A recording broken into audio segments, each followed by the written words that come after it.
Hey guys, let's talk about a couple of features, networking features of Kubernetes. Now, let's start with advanced services because we already had discussion of, the basic services. Let's quickly move to advanced services and let's explore the IP strategy as it relates to services and communication between containers. If you uh, if you recall in the services lecture, wherein we discussed about pods, services, replication control, and labels, we learned that Kubernetes is using kubeproxy to determine the proper pod IP address and port serving each request. Now, behind the scenes, kubeproxy is actually using virtual IPs and IP tables to make all this magic work. kubeproxy now has two models, user space and IP tables. As of now, 1.2 IP table is the default mode. In both modes, kubeproxy is running on every host. Its first duty is to monitor the API from the Kubernetes master. Any updates to services will trigger an update to IP tables from kubeproxy. For example, when a new service is created, a virtual IP address is chosen and a rule in IP table is set, which will direct its traffic to kubeproxy via random port. Thus, we know how to have to capture service destined traffic on this node. Since kubeproxy is running on all nodes, we have cluster-wide resolution for the service VIP, short for virtual IP, which we use. Additionally, DNS record can point to this VIP as well. Now, in the user space mode, we have a hook created in IP table. Put the proxying of traffic is still handled by kubeproxy.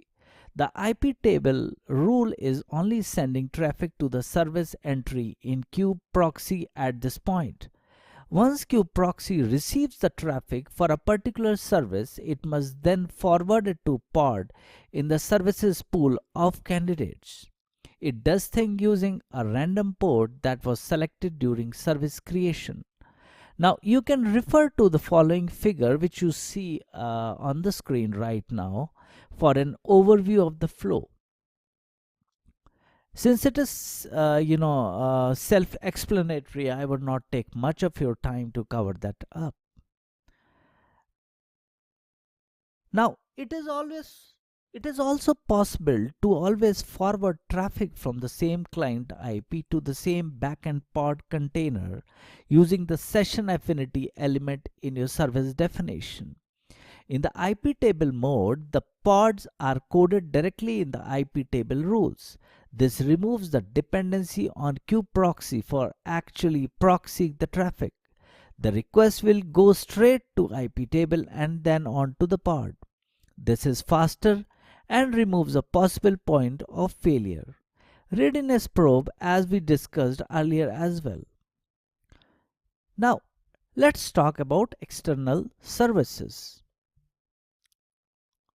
Now, in external services, we saw a few service examples for testing and demonstration purposes. We wanted all the services to be externally accessible. This was configured by the type load balancer element in our service definition. The load balancer type creates an external load balancer on the cloud provider. We should note that support for external load balancer varies by provider, as does the implementation. In our case, we are using GC, so integration is pretty smooth. The only additional setup needed is to open firewall rules for the external service port. Let's dig a little deeper and do describe command on one of the services from the more on labels, which we discussed earlier. And the command is, as you can see at the top of the screen, kubectl JS labels. The following screenshot is the result of the preceding command, as you can see on the screen. In the output in the preceding figure, you will note several key elements. Our namespace is set to default type is load balancer, and we have the external IP listed under load balancer ingress. Further, we see endpoint, which shows us the IPs of the pods available to answer service request. Moving on to internal services. Let's explore the other type of services we can deploy. First, by default, services are only internal facing. You can specify a type of cluster IP to achieve this, but of no type is defined. Cluster IP is the assumed type. Let's take a look at an example. Note the lack of the type element as you can see on the screen right now. Use this listing to create the service definition file. You will need a healthy version of the Node-JS RC. As you can see, the selector matches on the pods named Node-JS that our RC launched in the earlier lectures. We will create the service and then list the currently running service with a filter, as you can see here. Here I am pointing through my mouse cursor. The following screenshot, as you can see here, is the result of the preceding command. Now, as you can see, we have a new service but only one IP. Further, the IP address is not externally accessible. We won't be able to test the service from a web browser this time. However, we can use this handy kubectl1 execute command and attempt to connect from one of the other pods. You'll need node-js-pod running. Then you can execute the following command, as you can see here. This allows us to run a docker exec command, docker execute command, as we had shell in the node-js-pod container. It then hits the internal service URL, which forwards to any pods with a Node.js label. Now, if all is well, you should get the raw HTML output back. So you successfully created an internal only service. This can be useful for backend services that you want to make available to other containers running in your cluster but not open to the world at large. Now, talking about custom load balancing. Now, a third type of service that K8s allows is the node port type. This type allows us to expose a service to the host or node minion on a specific port. In this way, we can use the IP address of any node and access our service on the assigned node port.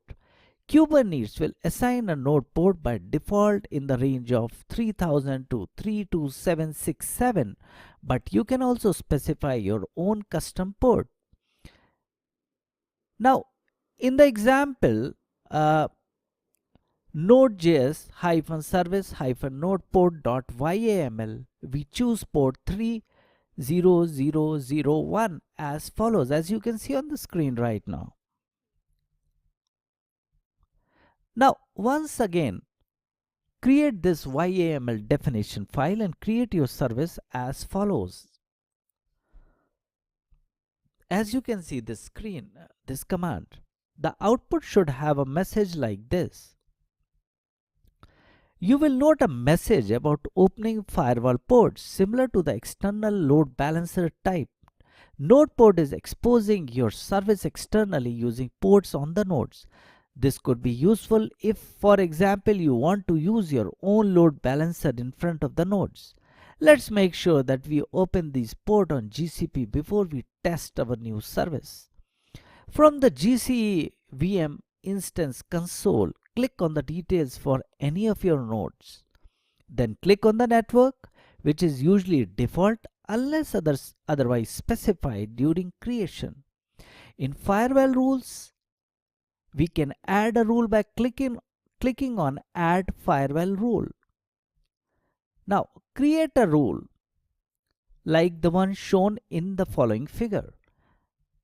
So, TCP is, again, as I said, 30001 on 0.0.0.0/0 IP range.